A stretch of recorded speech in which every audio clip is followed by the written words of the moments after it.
बड़े शहरों की हाई राइज बिल्डिंग, चमचमाती बड़ी बड़ी गाड़ियां, लैविश लाइफ और लग्जरी होटल्स, ये सब देखकर तो मजा ही आ जाता है। स्टार्टअप्स के युग में सफल होते उद्योगपति और कल के कारखाने चलाने वाले इंडस्ट्रियलिस्ट देश के विकास की तस्वीर दिखाते हैं। पर क्या आपको पता है कि संभव कैसे हुआ, इसकी नींव कहां से पड़ी, भारतीय उद्योग यहां तक कैसे पहुंचा? इन सभी सवालों का जवाब वो मिशनरी माइंड है जिन्होंने गुलामी के दिनों से ही देश के विकास का रोड मैप अपने दिमाग में तैयार कर लिया था।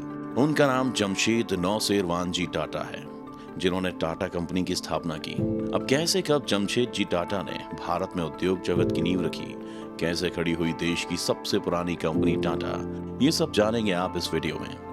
दोस्तों, ये जो मुंबई में होटल ताजमहल पैलेस है ना, वो अंग्रेजों के मुंह पर मारा गया एक तमाचा है। अंग्रेजों के मुंह पर यह तमाचा जमशेद जी टाटा ने मारा था। पर क्यों, इसके बारे में हम आपको आगे बताएंगे। लेकिन उससे पहले जानते हैं जमशेद जी टाटा के बारे में, जिन्होंने 1868 में टाटा कंपनी समूह की न केवल शुरुआत की थी, बल्कि गुलामी के दिनों में भी भारत और दुनिया को एहसास कराया कि स्वदेशी कंपनी से बनी चीजों का क्या मजा होता है। साथ ही ये भी समझाया कि उद्योग ही वो जरिया है जो किसी भी देश की तरक्की की राह खोलता है। तभी तो उन्हें भारतीय उद्योग का जनक भी कहते हैं। भारत के लिए 3 मार्च 1839 के दिन को शुभ कहा जाए तो गलत नहीं होगा, क्योंकि इसी दिन गुजरात के नवसारी में जमशेद जी टाटा का जन्म एक पारसी परिवार में हुआ। उनके पिता का नाम नौसेरवानजी टाटा और माता का नाम जीवनबाई टाटा था। उनके पिता अपने खानदान के पहले बिजनेसमैन थे।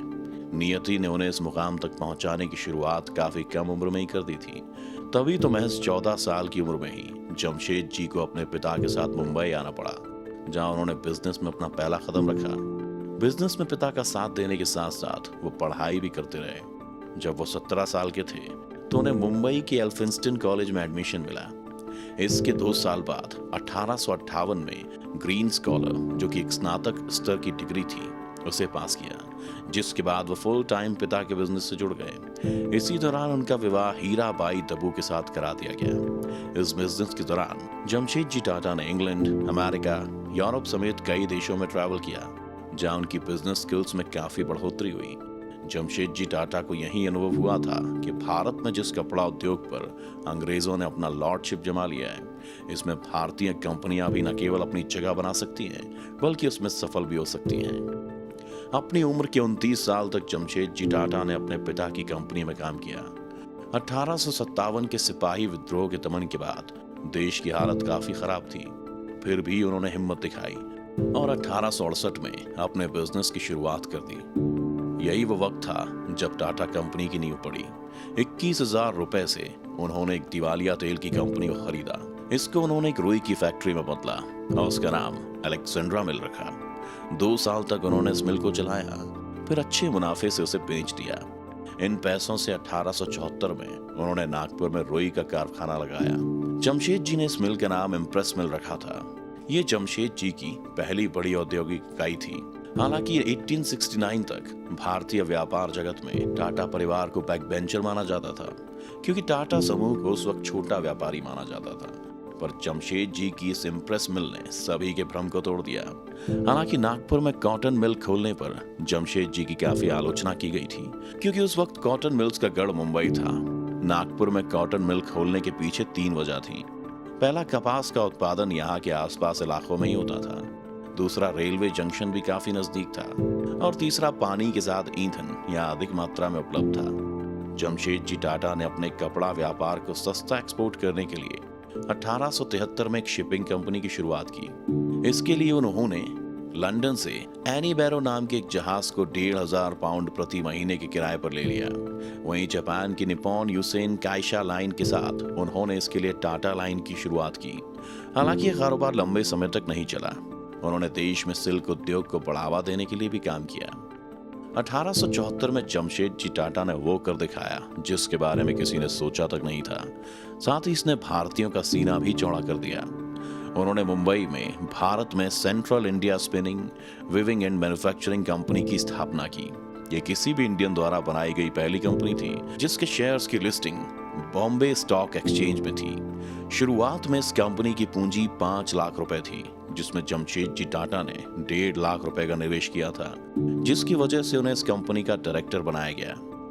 इसके बाद उन्होंने इस कंपनी के बैनर तले कॉटन मिल लगाने का फैसला किया। साल 1893 में जमशेदजी टाटा जापान की यात्रा पर गए, जहां उन्हें वैज्ञानिक तरीके से रेशम कीट पालन की पद्धति का पता चला। जब वो भारत लौटे तो उन्होंने तब के मैसूर स्टेट में इस कारोबार को फैलाया। जमशेदजी टाटा के 3 बड़े सपने थे। पहला, लोहा और स्टील कंपनी खोलना, दूसरा, वर्ल्ड लेवल का स्टडी सेंटर खोलना, और तीसरा, जल विद्युत परियोजना की शुरुआत करना। हालांकि ये दुर्भाग्य ये है कि देश को काफी कुछ देने वाले जमशेदजी के तीनों सपने उनकी जिंदगी में पूरे नहीं हो पाए, पर इन सब का बीज तो वो बो ही चुके थे, जिसे पौधे से लेकर पेड़ बनाने का काम उनकी आगे की पीढ़ियों ने किया। जमशेदजी का एक ड्रीम प्रोजेक्ट और था, वो था कि भारतीय द्वारा एक भव्य और शानदार होटल खोलना। उनका ये सपना उनके जीते जी पूरा हुआ। इसके पीछे एक फेमस स्टोरी भी है। एक बार की बात है कि जमशेदजी बंबई के सबसे महंगे होटल में गए, लेकिन वहां उनके साथ न केवल रंग भेद किया गया, बल्कि उन्हें होटल से बाहर तक निकलने को कह दिया गया। इस अपमान का बदला उन्होंने 1903 में मुंबई के समुद्री तट पर ताजमहल होटल पैलेस बनवा कर लिया। ये मुंबई की पहली ऐसी बिल्डिंग थी जहां बिजली जलती थी, अमेरिकी पंखे लगाए गए थे, जर्मन लिफ्ट्स मौजूद थी और अंग्रेजी सेफ भी थे। इस होटल को बनाने में 4 करोड़ 21 लाख रुपए लगे, जिसकी वैल्यू आज के हिसाब से अरबों रुपए थी। टाटा कंपनी के निर्माण के साथ भारतीय उद्योग में भी जमशेदजी का काफी योगदान रहा। उन्होंने देश को औद्योगिक विकास का मार्ग उस वक्त दिखाया था जब यूरोपियों को व्यापार में सबसे कुशल समझा जाता था। उन्होंने देश को उद्योग की दिशा में सफल बनाने के लिए इस्पात कारखानों की स्थापना की महत्वपूर्ण योजनाएं बनाई। ऐसी जगहों को खोजा गया जहां लोहे की खदान, कोयला और पानी एक साथ मिल सके। आज का झारखंड और उस वक्त के बिहार के सिंहभूम जिले में उन्होंने इस जगह को खोजी निकाला। आज इस जगह को जमशेदपुर के नाम से जाना जाता है, साथ ही इसे टाटा नगर भी कहा जाता है। साल 1907 में टाटा आयरन एंड इस्पात कंपनी यानी टिस्को की स्थापना यहीं की गई थी। दुर्भाग्य से जमशेदजी टाटा का निधन हो गया। फिर भी उनके मरने के बाद उनका ये सपना पूरा हुआ।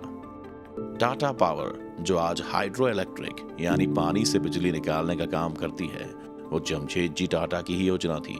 इसकी नींव 1911 में रखी गई थी। इस प्लांट से मुंबई की बिजली की समस्या पूरी तरह खत्म हो गई थी और आज देश के कई हिस्सों में इसी प्लांट से बिजली की आपूर्ति की जाती है। अब ये जमशेदजी टाटा की सोच का ही नतीजा है कि टाटा ग्रुप्स ऑफ कंपनीज में आज 96 कंपनियां चल रही हैं और सभी बड़ी कंपनियां देश विदेश की ऊंचाइयों को छू रही हैं। आज उद्योग जगत में कई खिलाड़ी रेस में तो हैं, पर एक तरह से देखा जाए तो इन सब की जड़ों में जमशेदजी टाटा की मेहनत है। अब आप इस बात से कितना सहमत हैं, ये आप हमें कमेंट करके जरूर बताएं। अगर वीडियो पसंद आया हो तो इसे लाइक करें और चैनल को सब्सक्राइब जरूर कर लें।